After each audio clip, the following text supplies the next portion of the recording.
देखिए, हम United nation इसलिए जाते रहते हैं कि हम वहाँ पर टेररिज़्म जो पाक स्पॉन्सर टेररिज़्म ने गदर किया है हमारे जम्मू कश्मीर में, उनकी वॉइस बनकर मैं जाती हूँ। क्योंकि पूरी दुनिया को पता है पाकिस्तान स्पॉन्सर टेररिज़्म ने कई बार जम्मू कश्मीर पे कितने बड़े बड़े हमले किए हैं। चाहे वो पुलवामा अटैक हो, चाहे वो रिसेंटली बैसरन में पहलगाम अटैक हो, हमारे निहत्ते लोगों को वहाँ पर मारा है।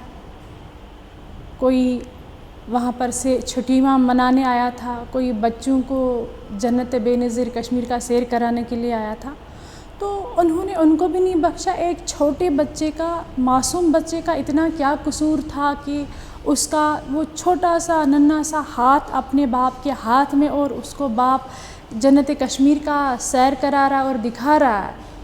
अच्छा, उसको पता ही नहीं बच्चे को कि क्या ये हाथ Pakistan sponsor terrorists for ever के लिए मुझे छीन लेंगे, ये लास्ट टाइम मेरा हाथ बाप के हाथ में है। तो इतना उनको इतना सा भी नहीं है कि ना वो छोटे बच्चों को देखते हैं, ना ही वो औरतों को देखते हैं, ना वो मर्दों को देखते हैं। बस इसी पर तुले हुए हैं, जहाँ जो लगे दहशत खौफ फैला के रखें ताकि सरेआम इनोसेंट किलिंग्स करे। ये किस हद तक चलेगा?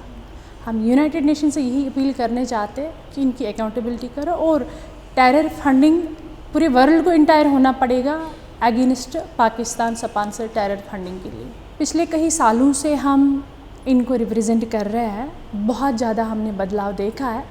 जब हमारे इंडियन गवर्नमेंट ने भी देखा कि मेजॉरिटी में जब लोगों ने अपनी वॉइस रेज़ की है अगेंस्ट टेररिज्म की, जो उनके साथ हुआ है, जब उन्होंने अपनी रियलिटी स्टोरीज़ बयान की है, जब उनके सारे FIR वगैरह हमने कलेक्ट किए और कुछ केसेस उनमें से जो पेंडिंग थे SRO के, तो finally I would like to thank you my dear beloved Indian government कि उन्होंने इस बारी जब देखा कि रिसेंटली कश्मीर में कम से कम 250 प्लस घरों को, लोगों को एक सहारा मिला है, उनको वो अपॉइंटमेंट लेटर्स मिली है जिनसे कम से कम उनका रोज़गार, रोज़ी रोटी चल सकते हैं, उनके बच्चों की एजुकेशन चल सकती है। सबसे पहले मैं इन चीज़ों को मानती हूँ, इन चेंजेस को मानती हूँ कि जो वहाँ पर पाकिस्तान स्पॉन्सर टेररिस्ट्स थे या बाय सेपरेटिस्ट्स स्टोन पेल्टिंग हुआ करती थी, अपने लोगों में एक टकराव बना दिया था पाकिस्तान ने।